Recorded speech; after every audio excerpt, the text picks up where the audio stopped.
যাক, ওকে দিয়ে আজকের ভোজনটা সারা যায়। আরে শিয়াল ভাগনা, কোথায় যাচ্ছ?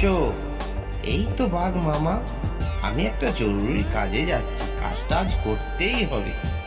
আমার খুব খিদে পেয়েছে, তুই যদি আমাকে খাবার এনে দিতে পারিস প্রত্যেক দিন, তাহলে আমি তোকে বনের রাজা করে দেবো, কেমন? শিয়াল কিছুক্ষণ পরেই একটি বড় শিকার নিয়ে চলে এলো। আর যাওয়ার সময় বললো, বাঘ মামা, আমি কিন্তু তোমার জন্য আবার খাবার নিয়ে আসবো, আমাকে কিন্তু রাজা করতেই হবে।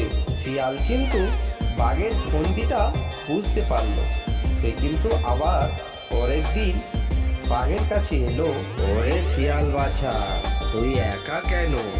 তোর কাছে শিকার কই? মহারাজ, আমি তোমার জন্য আস্ত একটা গরু রেখে এসেছি, এই তাই জন্য আমি কোনো খাদ্য আনতে পারিনি।